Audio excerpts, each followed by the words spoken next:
Le grand dialogue. Sigika Foba. Le grand dialogue de l'émission de débat du studio Tamani sur votre radio. Chenni Beri. Halud Mauli. Chenni Beri. Sigika Foba. Le grand dialogue. Mesdames et messieurs, bonsoir. C'est ce lundi qui s'achève à Kigali le 27e sommet de l'Union africaine qui réunit une quarantaine de chefs d'État et de gouvernement autour d'une multitude de sujets. Parmi ces sujets, la lutte contre le terrorisme, le financement de l'Union africaine et des opérations de maintien de la paix, la crise de confiance entre l'Union africaine et la Cour pénale internationale et l'annonce d'un passeport africain. Donc, quelques exemplaires ont donc été remis à titre symbolique. Un passeport africain est réaliste dans l'immédiat et qu'est-ce que cela pourrait apporter comme changement dans les faits? Que peuvent faire et que doivent faire les Africains pour faire face au terrorisme? Les États membres de l'Union africaine doivent-ils se retirer donc de la Cour pénale internationale? Ces interrogations, nous allons les partager avec nos invités qui sont Fidel Diarra, qui est ambassadeur et professeur des relations internationales. Monsieur Diarra, bonsoir. Diomansi Bombote est ici présent dans ce studio. Il est journaliste. Monsieur Bombote, bonsoir. Bonsoir. Est attendu dans ce studio d'un moment à l'autre Maître Abdraman Touré. Il est avocat et analyste à la présentation Seydou Fomba. Le grand dialogue. Bienvenue à toutes et à tous. Ce soir donc s'achève le 27e sommet de l'Union africaine à Kigali. Cette petite question avant donc d'entrer dans le vif du sujet, un sommet des chefs d'État et de gouvernement africains a-t-il forcément une incidence sur le sort du continent? Je pose la question à vous, Monsieur Diarra, Fidel Diarra, ambassadeur et professeur de relations internationales. Merci, Monsieur Fomba. Je vais tout juste répondre à votre question de si un sommet des chefs d'État africains est attendu ou, disons, si on devrait tirer quelque chose. C'est un peu la substance de votre question. Eh bien, je répondrai oui. Une quarantaine de chefs d'État qui se retrouvent, qui se réunissent par ces temps où quand même il y a beaucoup de problèmes, il y a beaucoup de questions, beaucoup en tout cas de situations à débattre. C'est sans doute, il s'en dégagera quelque chose. Vous avez déjà parlé, entre autres exemples, la question du passeport. Vous avez parlé un peu de, voilà, cette cour au tribunal pénal international. Voilà autant de questions que les dirigeants et les peuples africains attendent. Et ils attendent de leurs dirigeants, naturellement, qu'ils se prononcent là-dessus pour essayer peut-être d'inverser la situation ou l'idée qu'on se fait de l'Afrique, qui généralement est divisée à l'image des 53, 54 États. Et donc, forcément, il devrait se dégager une position commune, ce qui est attendu. Monsieur Diomansi Bombote, je rappelle que vous êtes journaliste. Lorsqu'on évoque ces rencontres des chefs d'État, c'est vrai qu'on peut faire des remarques, noter des insuffisances, mais un sommet des chefs d'État, ce n'est quand même pas une formalité, une simple formalité. Non, parce que le rêve de tous les Africains, c'est l'union, c'est l'unité africaine. Ça a été dit dès le début des années de l'indépendance. Ça a été considéré un peu comme une utopie. Il faudrait que les Africains se donnent le moyen, donnent à leurs rêves la chance d'exister. Donc, que les chefs d'État se rencontrent périodiquement pour passer en revue les grandes problématiques du développement en Afrique ne peut que contribuer à leur rapprochement. Et si on se fréquente, on se connaît mieux. Si on se fréquente, on peut échanger. Et en échangeant, on peut surmonter nos contradictions, nos difficultés. C'est une nécessité absolue. Ces sommets-là, c'est impératif. Moi, je trouve même que la fréquence, peut-être parce que le continent est très grand, mais on aurait dû, à mon avis, avoir une fréquence un peu plus rapprochée parce que les problèmes sont de telle nature qu'on ne peut pas trop perdre du temps. Il faut que régulièrement, on se rencontre pour échanger, pour approfondir les différents points de vue.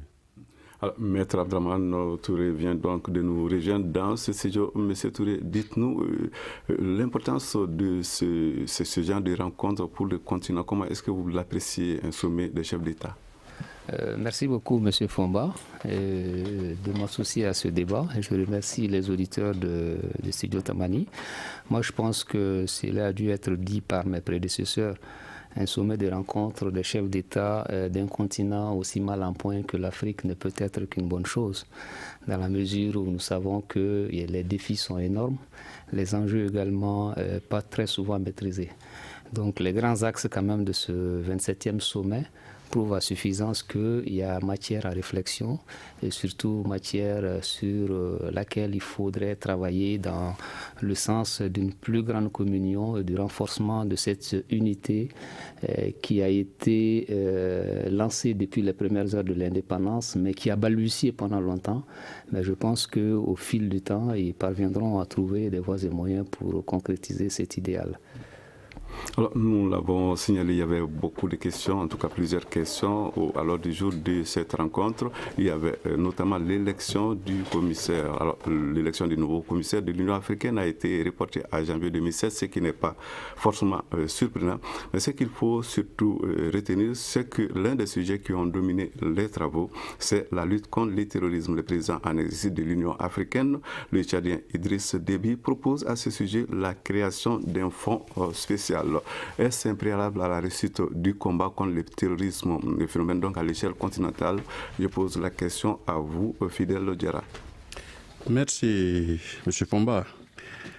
Alors, on va parler bien sûr de l'élection du nouveau président de la Commission de l'Union africaine, qui normalement devrait se faire sans problème dans la mesure où on respecte généralement une rotation sur une base régionale.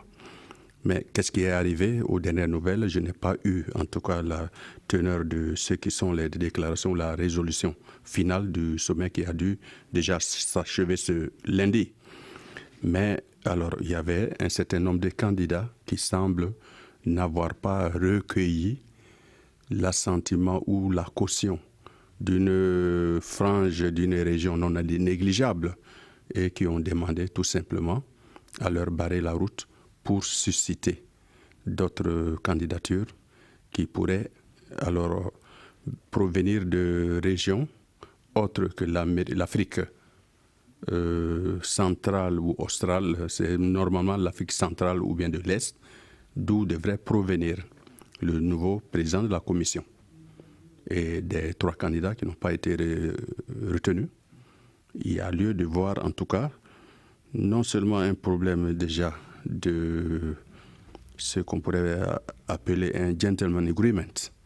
Ils s'étaient entendus là-dessus, il y a changement et on risque d'avoir d'un nouveau président qui ne serait pas ou qui serait d'une région qui risquerait d'avoir le pas ou d'être en avance pour avoir un certain nombre de premiers. Et cette proposition du président Idriss Déby relative donc à la création des fonds spéciaux, voilà, c'est l'un des principaux acquis que nous pouvons retenir en tout cas de ce sommet, dans la mesure où d'abord la lutte contre le terrorisme, il est convenu qu'elle ne pourra se mener qu'ensemble et pas seulement des pays d'une sous-région, sinon à l'échelle africaine, puisque le terrorisme, il frappe partout. Et maintenant, le fonds de financement, au-delà du terrorisme, de la lutte contre le terrorisme, donc ces fonds serviraient justement à mettre en place des structures, une politique résolue. Mais il y a d'autres problèmes de financement.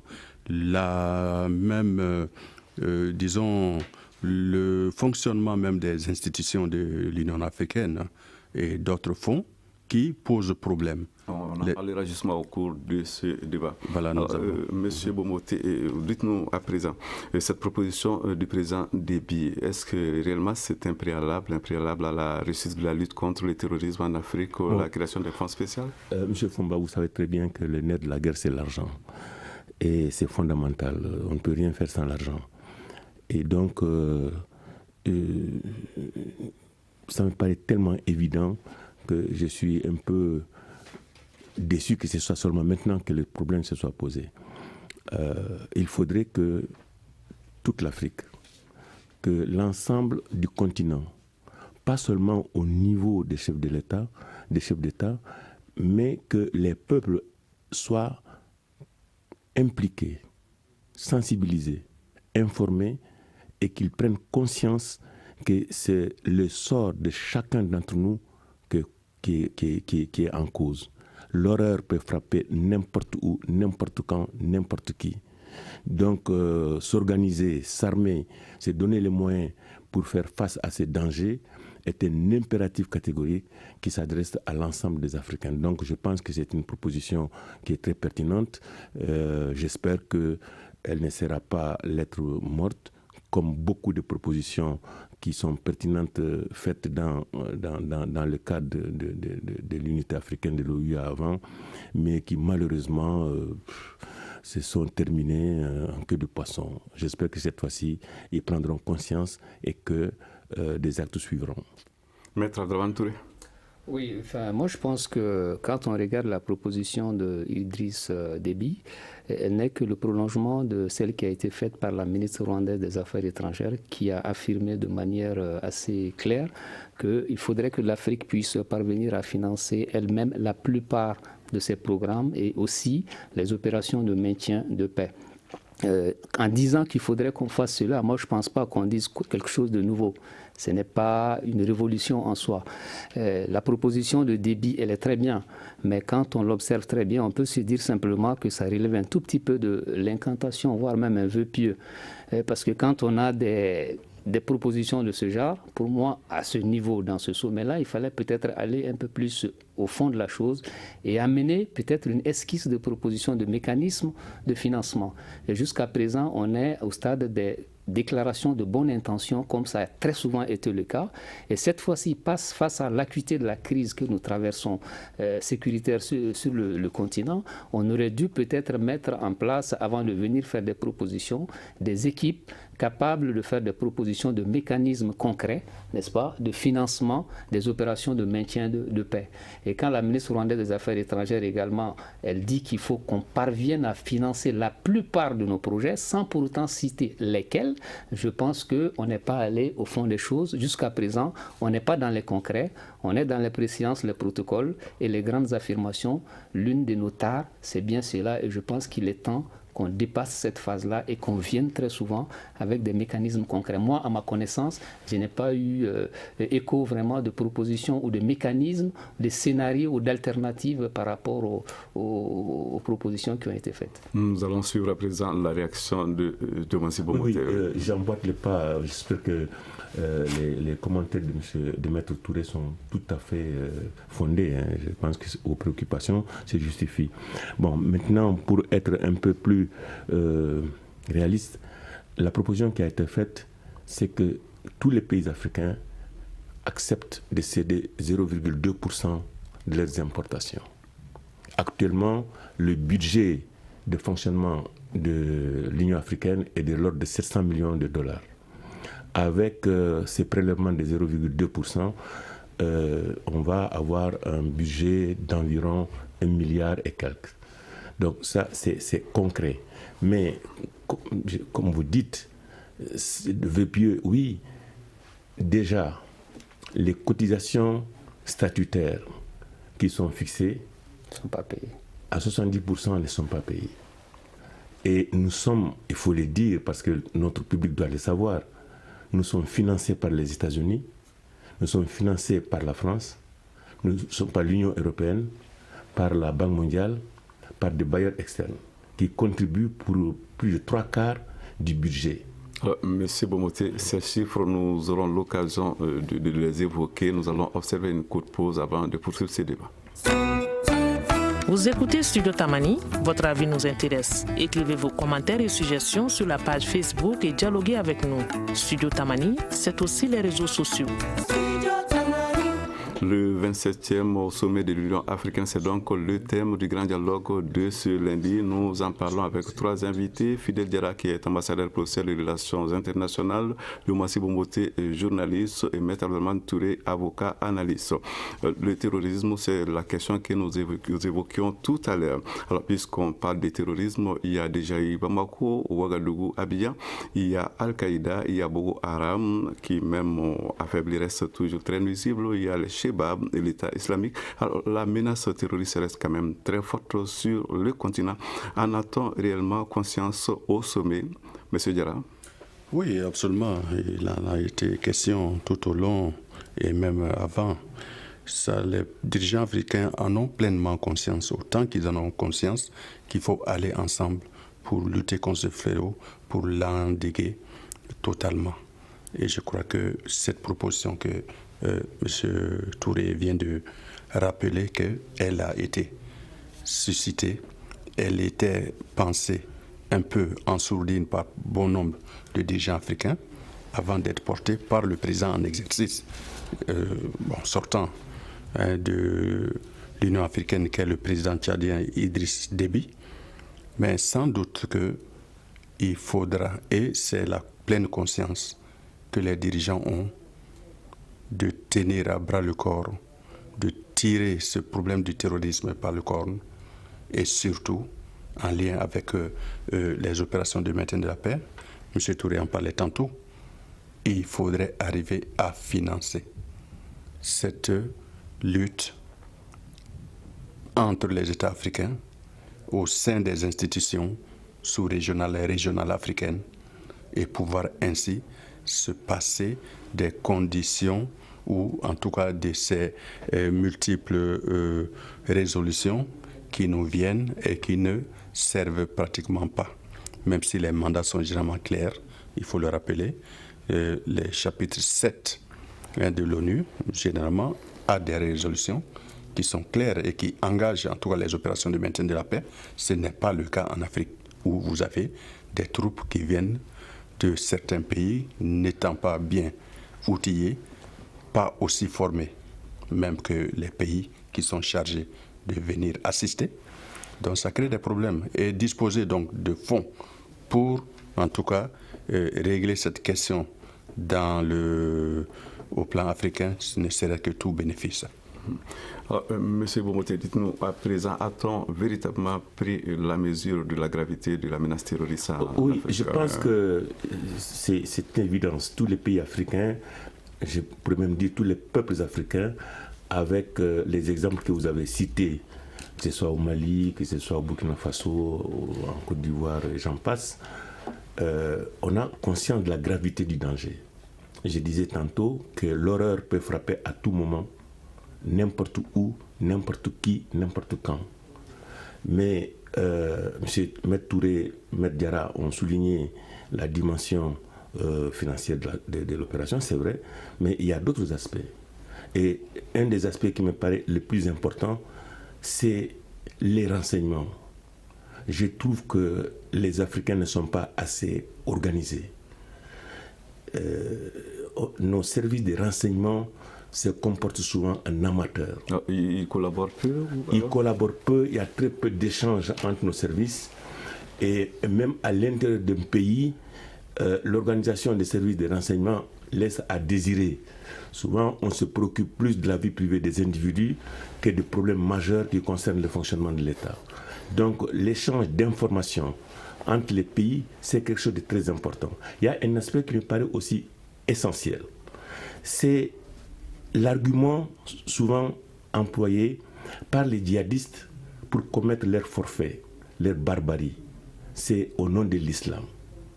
C'est vrai que beaucoup de communautés islamiques ont protesté avec véhémence.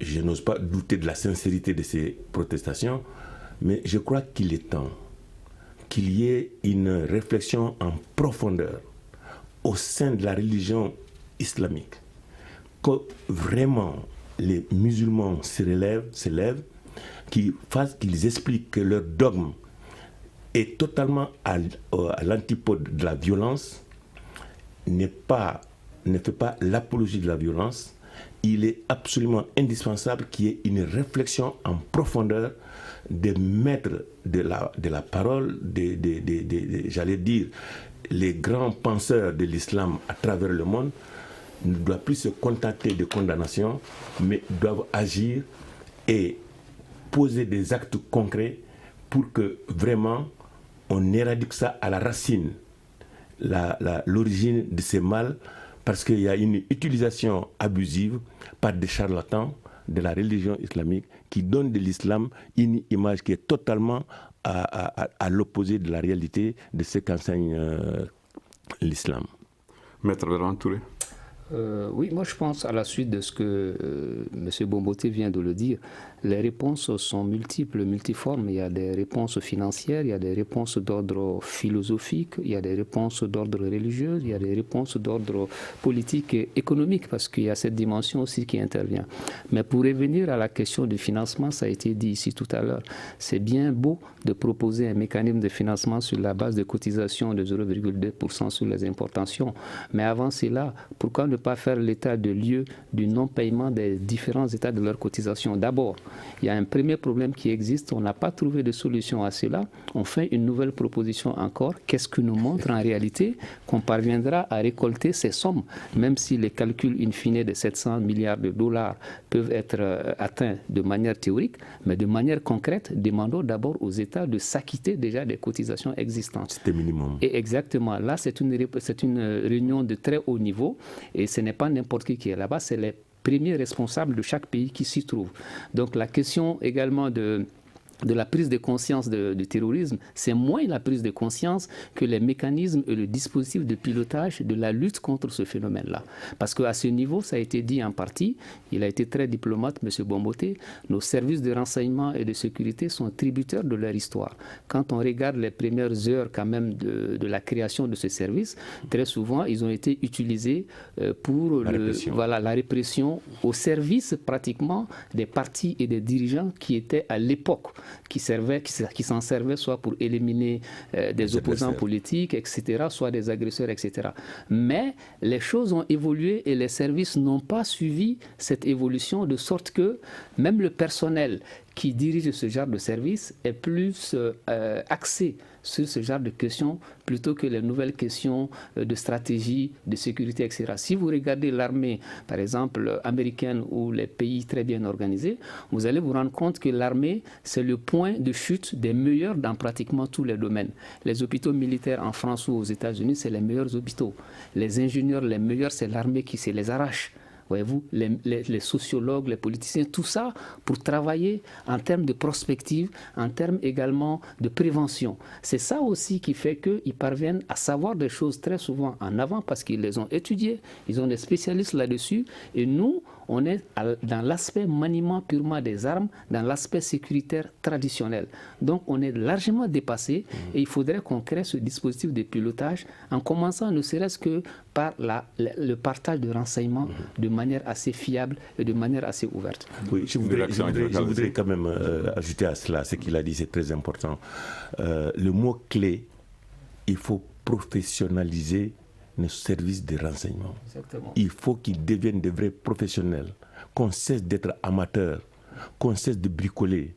C'est la vie des citoyens qui se trouve en jeu. C'est très important. Donc, il faudrait non seulement à l'intérieur de chaque pays que les services de renseignement soient professionnalisés, mais en plus qu'on mette l'accent sur la coopération entre pays, qu'il y ait des échanges de services, qu'il y ait une intégration de services. Cela est très, très, très important parce qu'on assiste, c'est vrai, quelles que soient les précautions qu'on prend, on n'est jamais totalement à l'abri du danger.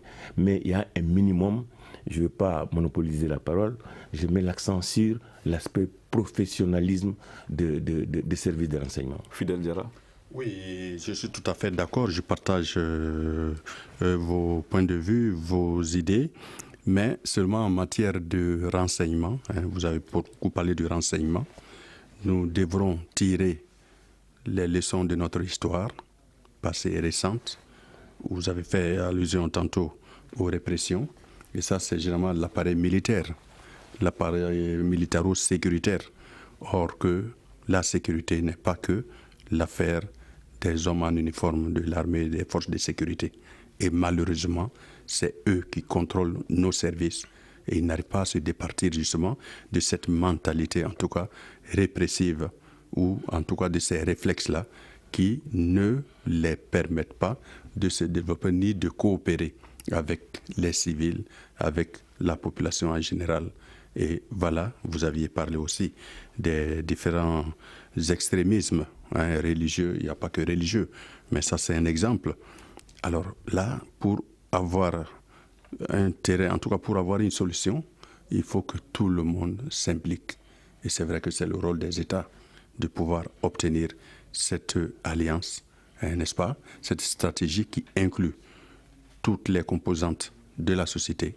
Et à une autre échelle, autant les États coopèrent entre eux, autant les populations frontalières devraient coopérer entre elles pour pouvoir justement avoir une clé de solution. Ce n'est pas la solution parce que également nous devrons élargir cette coopération avec l'extérieur des pays beaucoup plus en avance. Dr Thuret en a parlé, des États-Unis et de la France, qui quand même sont huilés, mais qui reviennent un peu en arrière pour élargir la base. Et ils sont présents chez nous également. Ils essaient de faire changer les mentalités pour que faire de la sécurité l'affaire de tout le monde. Et en lien aussi avec ces questions de sécurité, les questions économiques encore, ça revient. Maître Touré aura l'occasion peut-être de le développer parce qu'il a eu à le souligner. Mais c'est que les questions économiques sont la base. Tant qu'on n'arrive pas à procurer un minimum vital pour les populations, alors on aura toujours un terreau fertile pour les différentes manifestations terroristes extrémistes. Et donc c'est là aussi où l'économie joue. Alors, on va quand même dire un mot de finances. Le budget 2016-2017 de l'Union africaine est estimé à 781 millions de dollars, hors opération maintien de la paix, soit 507 milliards 650 millions de francs CFA. Il faut quand même signaler que les États membres ne financent que 212 millions de dollars, soit 127 milliards 200 millions de francs CFA, contre 341 milliards 400 millions de francs CFA par les donataires. C'est quand même anormal comme situation pour une organisation comme l'Union africaine, non, M. Bomoté? Ah non, c'est tout à fait anormal. Je me marie, je cherche à me marier et je continue à demander à mon père de me nourrir, de payer mon loyer. Non, c'est pas sérieux. Il faudrait qu'il y ait une prise de conscience encore plus accrue de la part de nos dirigeants, que l'esprit de sacrifice soit vraiment davantage développé. Tout à l'heure, on s'est interrogé sur le financement de la lutte contre le terrorisme. Mais pourquoi, concrètement, n'est pas décidé que chaque pays donne 1%, 2%, 3% de son budget militaire, de son budget de l'armée? Chaque pays, parce que l'argent... Bon, c'est vrai, je respecte les militaires, je ne vais pas me faire des ennemis, mais j'estime que le problème est d'une telle gravité aujourd'hui qu'il faut prendre le taureau par les cornes et qu'on accepte de sacrifier une partie de nos ressources, déjà peut-être maigres, mais une partie de nos ressources nationales dévolues à nos armées pour financer, j'allais dire, un corps d'armée d'intervention au niveau de l'Afrique. Il faut que nous trouvions l'argent. Parce que si nous continuons à tendre la main, nos problèmes ne seront jamais résolus. Donc il faut être concret, il faut être pragmatique, il faut qu'on aille chercher l'argent où ça se trouve et qu'on se donne les moyens de la politique. Sinon, le reste c'est du bavardage. Studio Tamani, la suite de ce débat dans un instant. Une réaction, un avis, Un commentaire, réagissez sur la page Facebook de Studio Tamani et restez connectés avec nous. Studio Tamani sur les réseaux sociaux pour vous faire entendre. Le 27e sommet de l'Union africaine à Kigali, c'est donc le sujet du jour. Nous évoquions tout à l'heure donc la question des finances. Alors, nous avons entendu M. Diomansy Bomboté. À présent, nous posons la question suivante à vous, Maître Abdelrahmane Touré. Peut-on être financé par les donateurs et prétendre être indépendant? C'est un paradoxe. C'est un paradoxe typiquement africain. Moi, je me dis simplement, honnêtement, ça c'est mon opinion, je pense que nos chefs d'État n'y croient pas. L'une des questions, si j'étais journaliste, que j'aurais posé aux chefs d'État africains, pourquoi vous n'êtes pas à jour dans vos cotisations? À partir de cette réponse, on pourrait maintenant essayer de savoir comment faire pour aller au-delà. 341 milliards de dollars contre 200 milliards sur le financement propre pour des États qui prétendent au panafricanisme, qui prétendent à l'émancipation. Je pense que Sékou Touré doit se retourner dans sa tombe. Je pense exactement. Je pense que fondamentalement, nous ne croyons pas en ces choses-là. C'est des sommets qu'on organise pour les préséances et les protocoles, une histoire de se retrouver. Mais en réalité, si on était conscient et qu'on avait vraiment envie de le faire, on aurait pu trouver les voies et moyens. Chacun de ces États est en capacité de payer ses cotisations. Moi, j'en suis convaincu. Si on fait une gestion rationnelle de nos budgets, les dépenses fictives que nous réalisons dans nos différents pays, les histoires de gaspillage dans chacun de nos pays, le train de vie de l'État, tout ça, c'est des facteurs qui bloquent l'avancement même de ce continent. Et les chefs d'État, chacun à son niveau, sait exactement que ce qui se passe dans son propre pays n'est pas à même d'assurer vraiment l'idéal qui est au bout de cela. Pour revenir un peu à la question du terrorisme, c'est vraiment pas la question. Je voulais ouvrir une petite fenêtre pour les hommes de médias. En ce qui concerne ce point-là, on n'en parle pas très souvent parce que les médias également constituent un relais très important dans la communication de ce genre de messages. Vous avez parlé des charlatans, de beaucoup de personnes qui racontent des inepties sur l'islam. Et je pense que très souvent les médias, en tout cas les médias locaux, j'ai l'impression qu'il y en a qui prêtent le flanc à cela.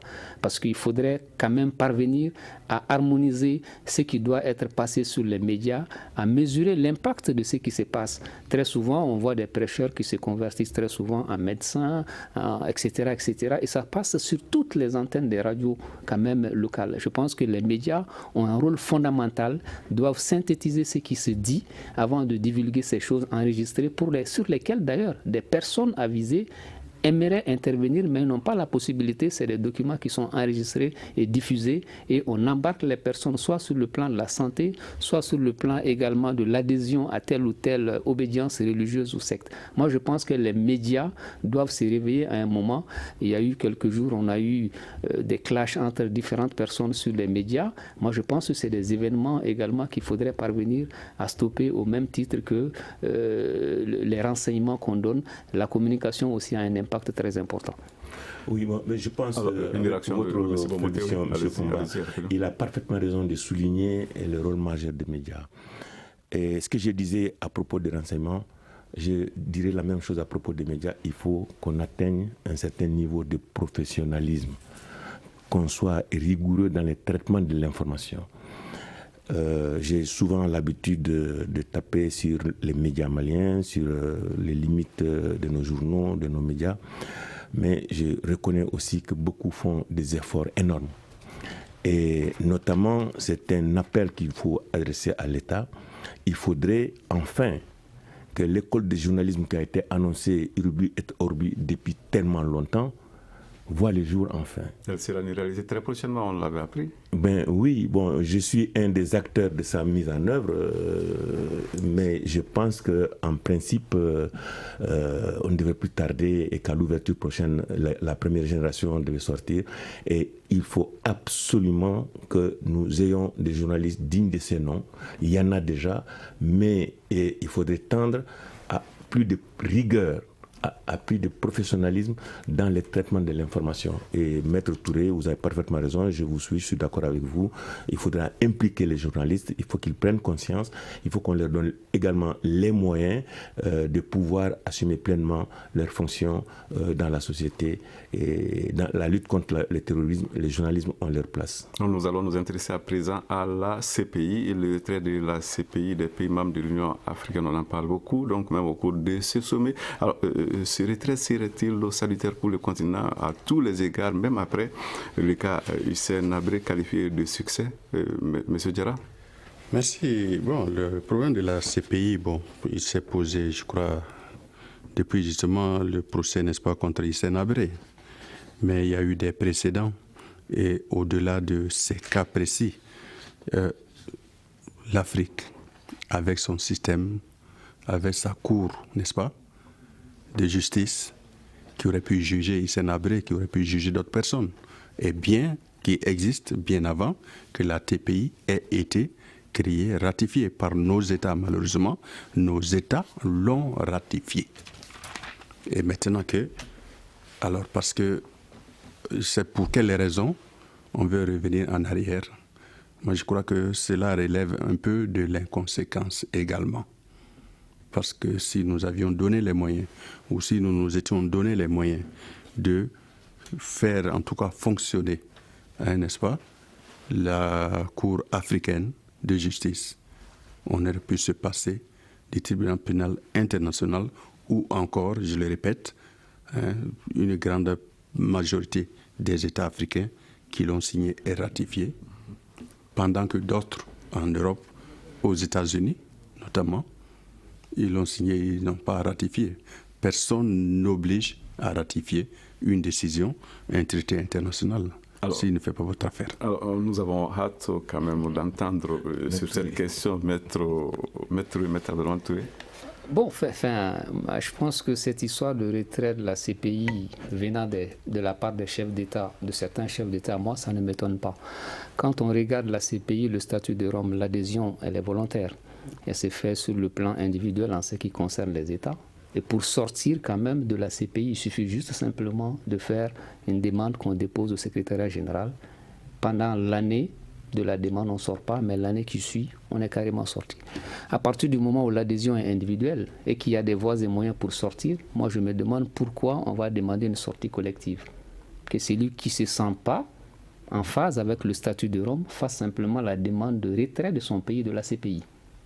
Ce qui est dérangeant dans cette histoire pour les chefs d'État, c'est simplement non seulement la lutte contre l'impunité, qui est un des idéaux, qui est l'idéal fondateur même de la CPI, mais également le fait qu'on ne puisse pas mettre en avant les protections diplomatiques ou les fonctions officielles de présidence en cours. C'est là où ça dérange énormément la plupart de nos chefs d'État africains. Quand on voit des chefs d'État africains en fonction qui sont poursuivis par des juridictions, cela met mal à l'aise beaucoup d'autres chefs d'État. Et le relais quand même de la communication en ce qui concerne ce sujet, on fait croire aux peuples africains que c'est une cour qui a été mise en place contre les Africains. Mais quels Africains? La CPI ne cherche pas à poursuivre tous les Africains. Et la CPI n'intervient que sur demande des différents pays ou lorsque il y a des crimes d'une certaine dimension et que l'État n'a pas la volonté de poursuivre dans ce sens-là. Et nous savons que la plupart des crimes qui sont commis sur notre continent, c'est de la part des responsables qui ont en charge la protection de ces populations-là. Quand on prend la région des Grands Lacs, où les chefs d'État ont très souvent été appelés, vous allez vous rendre compte que les conflits post-électoraux, les guerres ethniques, sont très souvent à la base des génocides, de tueries, d'éliminations, de massacres, dans les marches, dans les protestations. Et tout cela intervient dans le cadre des régimes dirigés par des chefs d'État qui ont la mission principale de protéger leur population. Finalement, quand on intègre le fait qu'on doit sortir de la CPI, on se place de quel côté? Est-ce qu'on se place du côté des victimes massacrées par les puissants ou on se place du côté des puissants? Alors, nous allons suivre la réaction de M. Bomoté. Oui, l'argument juridique est à la limite d'une froideur cynique. Et le besoin de justice, le fonctionnement, en fait, la paix dans un pays, la stabilité dans un pays repose principalement sur la justice. D'abord, la justice intérieure. Je vais m'abriter derrière une citation de Pascal qui dit « Ne pouvant faire en sorte que la justice soit forte, on a fait de sorte que la force soit juste. » C'est à cela qu'on assiste souvent. L'incurie de notre justice, les malversations, les magouilles, les passe-droits malheureusement, dans la plupart des pays africains, le contribuable n'a pas la justice qu'elle mérite. Alors, si je comprends bien, si ce retrait devenait réalité, ce n'est pas sans conséquence pour l'Afrique. Mais en même temps, il faut se méfier de nos émotions. La réalité, c'est quoi? C'est que depuis que la CPI existe, on a vu défiler devant ces fourches codines que des Africains. C'est cela qui met mal à l'aise. Je pense que demain, si on interpellait Bush pour les crimes commis en Irak, si on interpellait d'autres chefs d'État européens pour ce qui s'est passé en Libye, par exemple, ou même asiatique aussi, ou en Asie, en Colombie, dans beaucoup de pays, je pense que ceux qui, en Afrique, demandent à se retirer réviseraient leur position. Mais malheureusement, ce à quoi on assiste aujourd'hui, on a l'impression que cette cour a été créée uniquement pour faire rendre gorge aux Africains. Mais pour autant, je ne souhaiterais pas sa suppression. Parce que, je reviens encore, au risque de me répéter, que nos peuples sont fragiles, ne sont pas toujours protégés, ne sont pas à l'abri des dictateurs. Donc il est bon que quelque part, il y ait une espèce d'épée de Damoclès qui le rappelle à l'ordre. Bon, c'est très complexe. Et je dis, il faut se méfier de nos sentiments, de l'émotivité. Il faudra davantage réfléchir, mais tout n'est pas blanc ou tout n'est pas noir. Il faut faire preuve de beaucoup de lucidité avant de se prononcer sur la suppression de la CPI. À présent, une question qui sied beaucoup à l'ambassadeur Fidel Diarra, qui est professeur de relations extérieures. Un passeport africain pourrait-il, alors sans préalable, véritablement faciliter la libre circulation des personnes et des biens sur le continent, M. Diarra? D'abord, le passeport africain, c'est peut-être l'une des résolutions, en tout cas l'une des décisions. On pourra toujours parler d'utopie, mais pour ce 27e sommet, il fallait en tout cas arriver à quelque chose. Et ce passeport qui est attendu par tout le monde, et au-delà du passeport, c'est plutôt la libre circulation des personnes et des biens à l'intérieur du continent africain d'abord. Alors si ça venait en tout cas à se matérialiser, à se concrétiser, je crois qu'on aurait eu la clé, en tout cas du problème le plus brûlant, en tout cas que rencontrent les pays africains. Alors, Maître Touré. Bon, promouvoir la libre circulation des citoyens africains sur le continent, c'est très beau.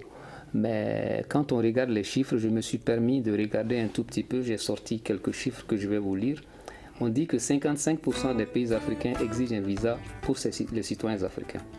25% peuvent en demander à l'arrivée. Seuls 13 pays africains sont librement accessibles aux autres ressortissants du continent. Et parmi ces 13 pays, il y a le Mali, l'Ouganda, le Cap-Vert, le Togo, la Guinée-Bissau, la Mauritanie, la Mozambique, le Rwanda, le Burundi, les Comores, Madagascar et la Somalie. C'est anachronique, c'est pas normal. 13 pays simplement.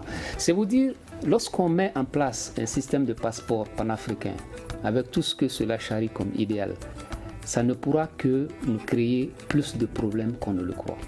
Parce que dans le principe, qu'est-ce qui est dit? C'est un passeport qui est d'abord délivré et vous permet de rentrer dans n'importe quel pays africain pour une durée de 30 jours. Ça veut dire que les conditions d'entrée sont assouplies.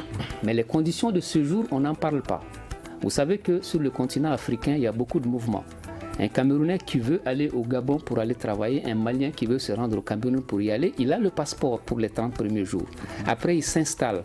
Les 30 jours sont expirés, il bascule dans la clandestinité. Alors, je vois que c'est tout un débat autour de ces passeports. Exactement. Voilà. Donc, non, je voulais finir. Il va basculer dans la clandestinité et maintenant, n'étant pas en règle avec les conditions de séjour dans le pays, ça va donner lieu à des rafles, ça va donner lieu à des rapatriements. Donc moi je pense que ce passeport africain va servir d'abord à permettre aux Africains de se déplacer et ceux qui se déplacent vont tomber dans un autre problème et se retrouveront finalement dans des systèmes de rapatriement dans des conditions indignes. Mais c'est pour montrer juste le mot de la fin. Non, M. Touré, je suis impressionné par la qualité de vos réflexions, mais je suis au regret de vous dire qu'il n'y a absolument rien qui puisse justifier la non-circulation des Africains dans d'autres pays africains. quelles que soient les conséquences.